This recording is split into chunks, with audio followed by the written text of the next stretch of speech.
我们来关注今天的美伊局势。美伊的无核化谈判进入了倒数关键时刻。伊朗首都德黑兰经传剧烈爆炸声，和军方基金会有关联的帕姆查尔6号大厦陷入一片火海。外界疯传说这是一场精准的定点清除行动。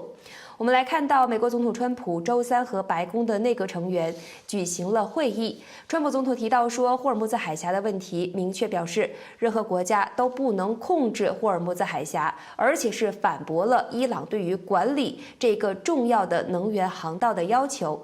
下面呢，让我们先来连线本台的华府记者张亮。张亮你好，能不能和我们介绍一下目前的具体情况？好的，扶摇。美国总统川普周三表示，他不会接受任何让伊朗控制霍尔木兹海峡的协议。川普强调呢，霍尔木兹海峡是重要的国际航道，不应该由任何国家单独掌控。美国呢也会持续的监控当地的情势。我们先来听听他怎么说的。We're producing right now more oil by double than Russia and Saudi Arabia combined. There's never been anything like that. We don't need oil, we don't need the Straits, we don't need anything. But the Strait's going to be open to everybody. And who would control it? It's international waters. Nobody's going to control it. We're going to watch over it. We'll watch over it, but nobody's going to control it. That's part of the negotiation that we have. They would like to control it. Nobody's going to control it. It's international waters, and Oman will behave just like everybody else, so we'll have to blow them up.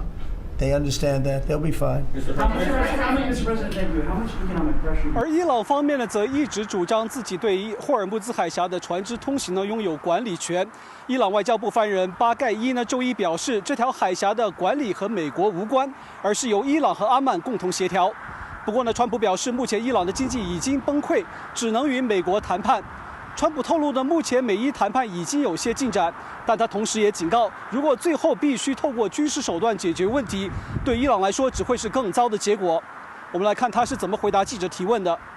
I can say that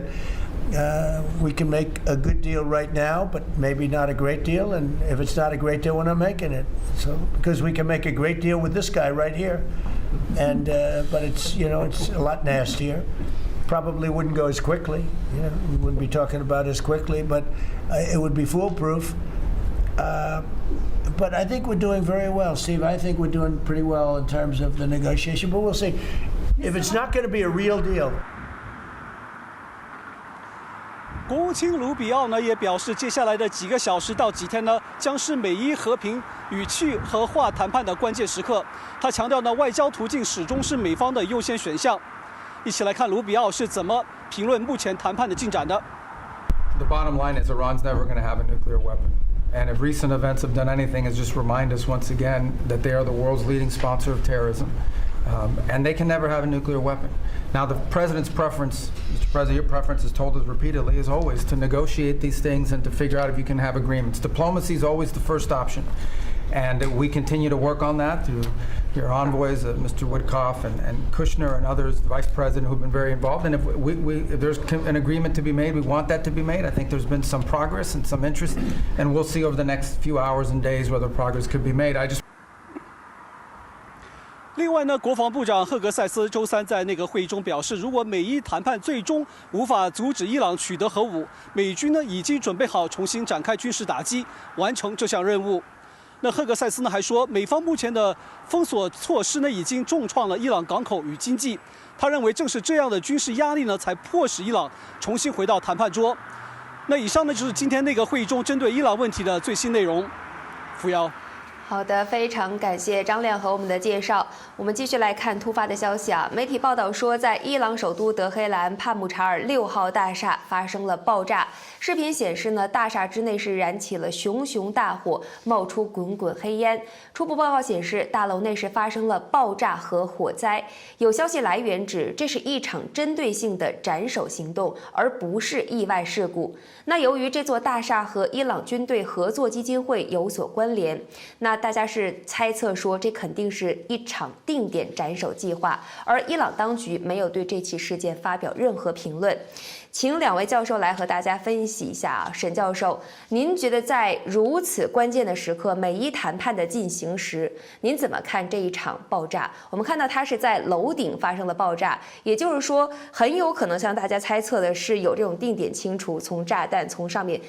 低空飞下去，是不是？对，从这个建筑物这个失火的状况来讲，它是在屋顶啊。那屋顶它就有2种可能啊，就是美国它用长程的战斧巡弋飞弹攻击啊，那这个应该是从这个水面的船舰来执行，可能从这个如果德黑兰的话，恐怕是比较远啊，这可能性可能稍微排除，因为像5月之锤行动的时候呢，我们看到伊斯法罕的这个攻击行动是在伊朗南部的美国军舰发射，但是它如果在德黑兰的话，就更远了啊。那第2个可能性呢，就是它有所谓的精准导引的空中的这个炸弹的这种方式，像 JDAM 这样的方式来攻击。那如果要导引的话，那变成它地面上也有人导引，或者是早就锁定了这个目标。但是这个建筑物之外啊，其实我们更加关注说，这里面到底炸死了谁？我们知道，在伊朗在谈判的时候，这个伊朗这些谈判代表曾经说，暂时先不要锁定他们进行斩首攻击，因为他们要谈判啊。但是伊朗内部呢，现在就是反对谈判或者是强硬立场的，就是革命卫队，甚至我们看到也有媒体说，现在莫杰塔巴他是躲在地面的这个碉堡里面。那当然，这个攻击这个建筑物看起来不是用钻地弹，所以不是对莫杰塔巴，但是有可能是针对革命卫队的领袖进行攻击，因为这栋建筑物呢，是跟革命卫队有关，所以不排除是革命卫队领袖在这个地方召开会议，或者是举行什么样的活动，然后可能由以色列来进行这个定点清除的行动。当然，它的关键因为我们看到这个美国它召开这个内阁会议那它有些这个情报或者情势一直在变动的，那它召开这个内阁会议表示说有必要这个召集所有的内阁成员来说明现在的状况。但是这次的攻击行动有没有纳入这个议题，就是说他有没有命中非常重要的人士，譬如说革命卫队领袖瓦西迪如果有的话呢，这个事情就会成为讨论的焦点，因为有可能因为这次攻击行动改变了这个伊朗谈判的态度，或者主要的强硬派反对人物被攻击之后呢，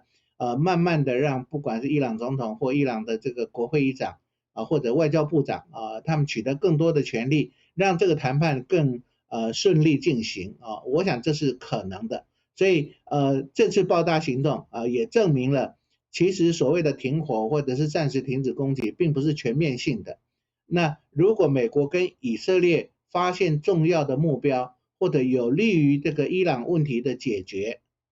他们其实还是会采取这个军事行动。就好像我们看到这个伊朗的这个快艇在实施布防水雷的行动，那美国马上就攻击了这些快艇。那阿巴斯港的它的防空飞弹看到美军的飞机来以后呢，也发动攻击。但是这样的这种小型或者局部性的这个冲突或军事行动并不妨碍目前正在停火进行谈判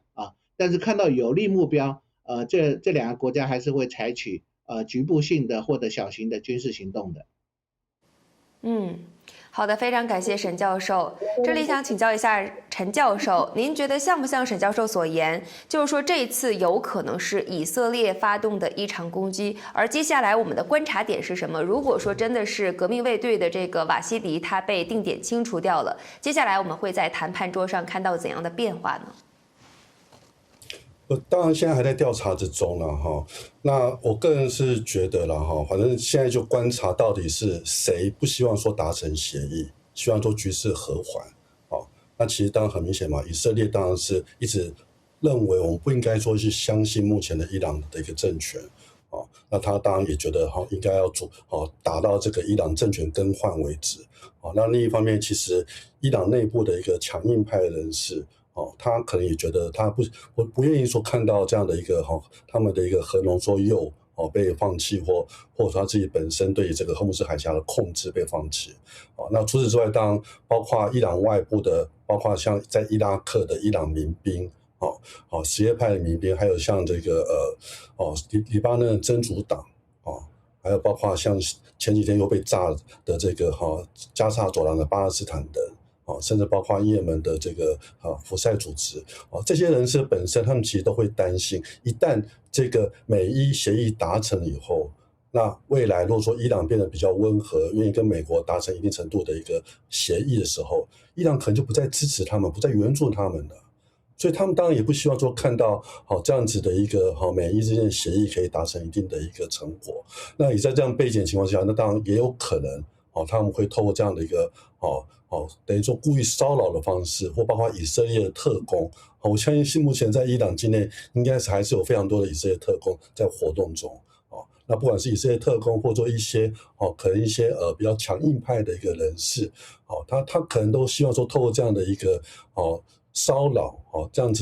好的，谢谢陈教授。我们继续来关注那在今天的这个内阁会议上，美国战争部长赫格塞斯表示说，如果无法通过谈判来阻止德黑兰拥有核武，美国已经是准备好了军事选项。他说，因此无论是通过对方谈判代表确保伊朗永远不会拥有核武，还是我们必须重启战争，以军事手段完成这项任务，我们都已经做好了准备。他指出说，美国的海上封锁已经是重创伊朗的港口和经济，认为正是军事压力促使了德黑兰重返谈判桌。他说，在此期间呢，我们实施了世界级的封锁，我们无法从伊朗港口他们进出任何的货物。那根据情报显示呢，我知道他们的这个经济正在遭受着重创，因为这是他们的经济命脉。而川普总统也在那个会议上说，伊朗现在呢正是一个油尽灯枯的阶段，在这样的情况下进行谈判。他指责德黑兰在长期滥用拖延战术，企图在无核化的问题上拖垮他，但是他不会上当。But their Navy is gone, as I've said 1,000 times. Their Navy is gone. Their Air Force is gone. Everything's gone, and they're negotiating on fumes. But we'll see what happens. Maybe we have to go back and finish it. Maybe we don't. Right now, I mean, you can speak to Steve Witkoff and Jared. They're doing a good job. But right now, I think it looks like they want to just make a deal. They want to. They have. I don't think they have a choice. 川普总统还表示说，伊朗呢经济是正处于一个自由落体的状态，他们以为可以拖到美国的中期选举再说，但我并不在乎中期选举。很简单，伊朗不能拥有核武器，我这样做是为了全世界，不只是为了我们自己。兰树先生，另外我们看到今天川普总统针对这个浓缩铀还给出了一个说法，他说关于伊朗的高浓缩铀的问题，明确表示反对将这些浓缩铀转移到中共和俄罗斯的手里。之前呢，川普是和普京通过电话，当时大家就此问题进行磋商就是说讨论说他们是不是在此刻会有一个这样的做法，就是说把这个浓缩铀转移到俄罗斯的境内。但是目前他明确表态了，您怎么看他的这个说法？基本上这种可能性也就不存在了，就是俄罗斯和中共他不可能让伊朗把这些核浓缩铀转到俄罗斯境内或者是中国境内。这个第三国肯定不会是，既不会是中国，也不会是俄罗斯。那么问题是除了这两个国家，其他的还有哪些国家愿意接受这个东西这个就很可能是成问题的了。按照川普总统的讲法呢，应该是要把它给销毁的。这里需要说明一点的是，实际上我们到目前为止看到的情况来看，实际上这一次的和谈到目前为止并没有取得多大的进展。为什么这样说因为和谈不过是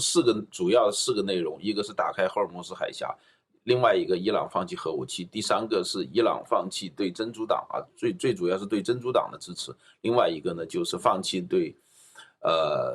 这个研发继续研发和制造这个洲际弹道导弹。那么至少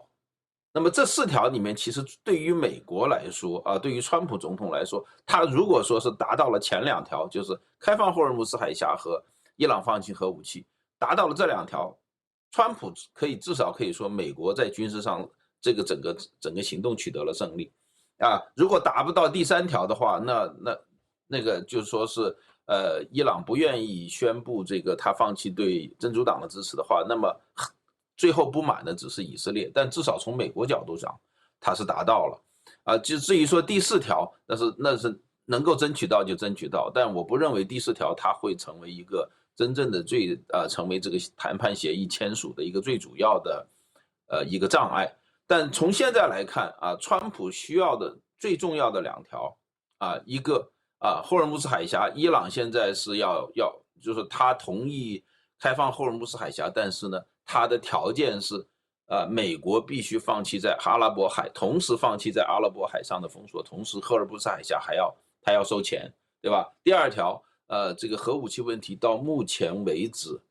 都没有，居然还没有写到这个伊朗方面基本上没有什么进展所以我觉得川普总统就是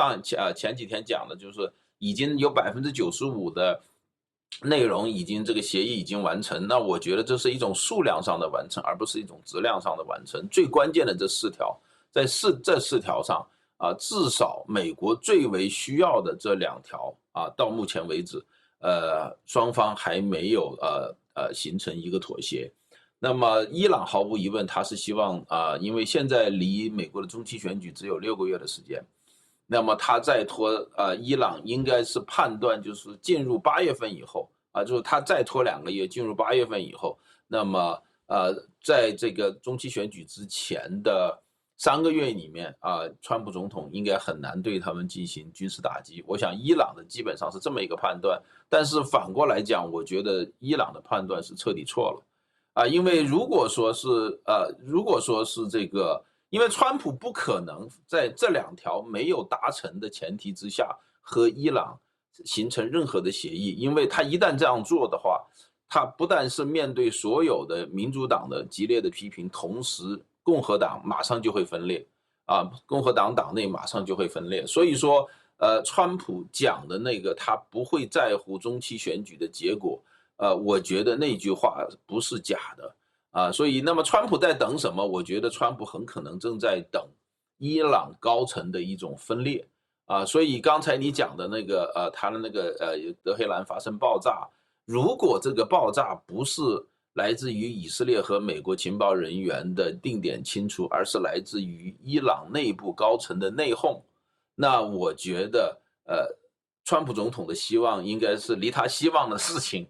这个向前走了一大步，否则的话即使定点清除的话，我觉得可能效果可能还不见得就那么好。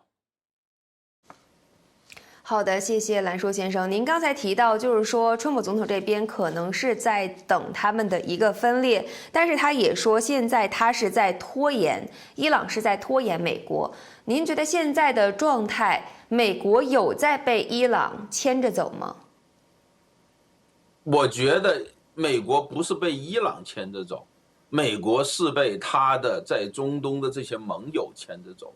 美军之所以拖到现在，拖的这个谈判的时间比这个军事行动的时间还要长，主要的原因之所以一直在拖，之所以这个军事行动不能够重新上路，主要的原因是中东的这些盟友。我们中国人有一句话，不怕你有魔鬼一样的对手，就怕你有猪一样的队友这个美国现在碰到的就是这个问题实际上绑着美国不让打的，实际上就是中东的这些国家，其中最主要的就是沙特。所以我觉得目前的情况来看，就是说是也拖到差不多了，就是说是很可能再往下一步的话，其实现在美国的你看到现在很多高层的一些重量级的人物已经在私下里面谈，就是说你要直接跟沙特摊牌，不是跟伊朗摊牌，伊朗的牌已经摊了，下面就是跟沙特摊牌，就是说你如果说是不愿意作为这个美国的盟友的话，那么在这个节骨眼上，很可能那就请你出局我觉得这个是需要做决定的东西，因为这里面有一个很关键的东西，沙特它既然他这个拖着美国不让打的话，像沙特还有卡塔尔这些国家他之所以拖着美国不愿意打，他除了他害怕他在这个伊朗的这个无差别攻击会给他们带来经济损失，在这之外，这里面还有一个很重要的，大家可能需要去思考的东西，很可能很多人都没有想到，就是像这些国家，它背后若隐若现的都有中共的影子。沙特的石油一半是卖给中共的，啊，就是这个中共除了买伊朗的这个90%的石油以外，其实它的这个其他的海湾国家都跟中共深度绑定啊。这些国家像沙特，它都是这个上海经合组织还有金砖国家的这些的一些就是说是外围的会员啊，它和中共深度绑定。这里面有没有中共的影子啊？这里面是值得大家去思考的，因为你卡塔尔都已经等不及了，都要跳进来说这个说是伊朗没有钱了，这个说是要解决这个要伊朗要美国解冻它的被冻结的资金。卡塔尔说啊，美国如果暂时不愿意拿钱出来的话，我先帮你把这个钱付了以后啊，美国以后你再还给我。他为什么那么积极？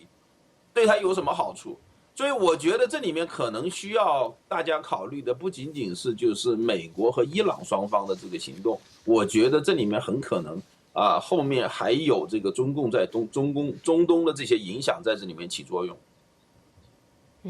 好的，谢谢蓝树先生提出这样的疑问啊，确实值得大家去深究。那沈教授，昨天其实关于今天这个内阁会议还有一个变化，因为昨天呢，川普总统是预计今天会携着这些成员在戴维营召开一个特别的高层的内阁会议，但是昨晚傍晚的时候呢，是被突然取消了。今天大家就看到他们是在白宫召开了一个公开的内阁会议。您觉得这个安排、这个变化和伊朗局势有没有什么样的关系？我们看到媒体是说天候因素啊，但是大卫营在马里兰州，川普总统自己说 DC， 对，也不远啊。那天候因素，感觉这个天候差异应该不会很大了啊。那当然有可能特别原因啊，我没有讲出来，譬如说是不是川普个人的行程，或者是有没有什么安全的顾虑，不知道。至少我们看到媒体讲的是天候因素，但是最重要就是说为什么在这个时间点会有这个内阁会议？因为我们看到这个伊朗的国营电视台突然公布一个好像是初步的协议这是蛮有趣的，因为伊朗的这个态度应该来讲，有任何的这种协议，他应该是出面反对，或者是再度的强调他对这个浓缩铀、对荷姆兹海峡的这个坚持。但是他公布这个，而且好像说这个伊朗已经某种程度接受了这个初步的协议，或者这个初步协议对伊朗有什么好处等等。我觉得这第一个端倪就是说，伊朗其实跟现在美国或以色列谈判的过程当中，某些的这个结果他是能够接受的，甚至期待这个结果。但是他一方面谈判的时候又增加很多枝节的问题譬如说这个浓缩铀的问题双方本来都很坚定的就是莫杰塔巴说不能移出伊朗，然后呢川普说就是不能拥有就是要运到美国现在川普也稍微有点妥协可以在美国监管之下摧毁或者是这个可以在伊朗境内处理等等那表示说他立场没有那么坚定。但是除了这个之外荷姆兹海峡的这个开放，我们看到伊朗又说你原来冻结我的240亿，你要分2批给我，我如果开放的话，你要给我多少钱？然后第二批你再给我多少钱？但是他一方面又跟阿曼去谈，说我们两个国家我们以后拥有这个荷姆兹海峡管理权，所以所有油轮进出我们要收费然后又把阿曼拖进来，所以在这种情况之下就变成说这个伊朗明明在经济上，因为它经济已经受到很大的冲击就诚如这个赫格塞斯所讲的，所以他才要想办法不论是要什么战争赔偿啦，或者是这个被冻结的钱要给伊朗就是他的确需要这个钱，但是表面上又觉得好像是他在坚持原则。那事实上召开这个会议就表示说，川普或者是美国内部评估现在伊朗可能他的内部情势已经到一个临界点到临界点就是说他必须要谈判了，他不谈判下去他经济可能会瓦解然后他的内部政治可能会有什么样的问题，所以召开这个会议。那这会议的内容你看到除了川普自己讲话之外那当然就是Rubio 啊，他讲的呢，因为他是国务卿，他当然是讲永远以外交为优先。但是呢，国防部长讲话，他当然就是军事手段当作后盾啊。所以整个会议的那个氛围跟内容，其实就是环绕着这个伊朗的问题的。但是伊朗的问题，就我刚才讲的，应该是在最近期有一些比较突出的这种变化啊，所以才会这个时候召开内阁会议来整合或者来思考这个下一步的军事行动。那我觉得这个内阁会议对美国跟伊朗的谈判，或者是美国继续在荷姆兹海峡、阿曼湾的这个封锁等等这个重要的这个决策应该是有影响力的。看起来美国现在不急的说很急的，我因为有什么样的问题，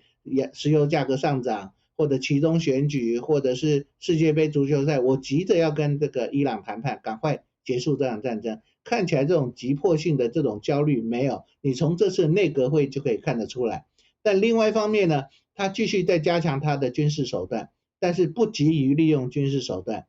因为他们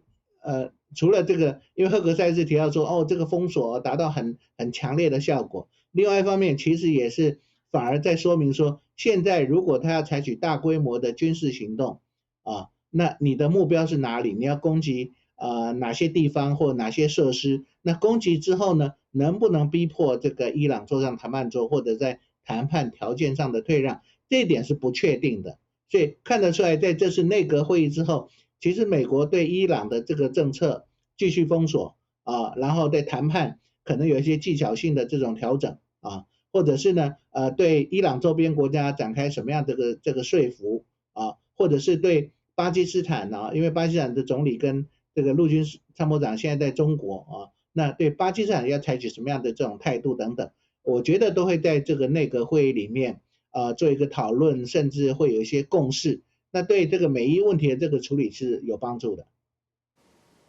好的，谢谢沈教授非常独到的这种观察。确实，今天的内阁会议大家的气氛并没有那么的紧张。我们继续来说一些特别的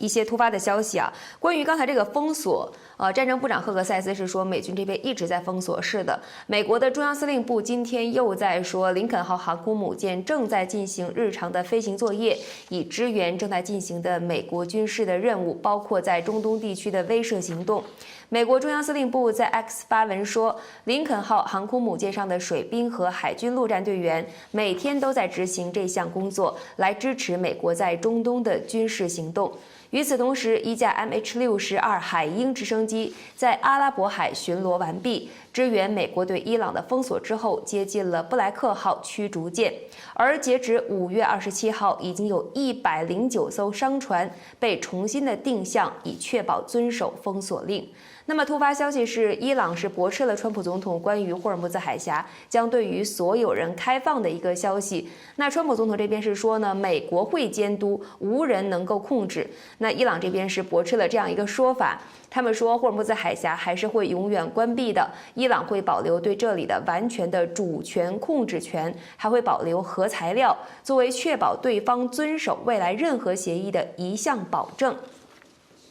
那么有一位接近伊朗的议长加利巴夫的消息人士透露了这个消息。那川普总统这里还有一个说法，说威胁这边，如果阿曼不遵守这个规矩，他将会炸毁阿曼，并表示如果伊朗不签署亚伯拉罕协议，他也不会解除任何的制裁，释放任何的伊朗资金，或者是达成任何的协议。那么关于阿曼这个说法也是今天特别的一个消息另外一个突发消息是，伊朗的法尔斯通讯社援引了谈判团队内部知情人士的消息，说川普总统可能会在未来几个小时之内单方面的宣布美伊协议最终敲定了，以此来作为在所有争端都没有解决之前的一个施压手段。不过伊朗方面也是表示说，这个框架呢还是有很多重大未决的问题，还是受到阻碍的，也驳斥了川普总统的这个声明，说都是施压手段，不是真实的。所以说陈教授，您怎么看，川普总统真的会单方面的宣布协议达成了吗？而本周达成协议的可能性大不大？本周我想可能性不大了因为本周其实只剩几天的时间。那照目前看起来，其实美伊双方其实很多的歧义还没有得到一个化解。那其实就像刚刚南树先生提到几个具体的一个指标，你没有具体的解决之前，那其实你若川普宣布说我们达成协议了，好，我们美国撤军了，那这个其实就是现在美国的一些比较保守派人士，包括前国务卿庞佩奥国务卿所在批评的。那如果这样的话，那你岂不是跟战争爆发之前的状况还要来更糟吗？那你如果这个样子的话，那你打这场战争花那么多钱干什么呢？你当然会对川普的威望造成很大的伤害，对于共和党的选情，你只是会造成更大的伤害。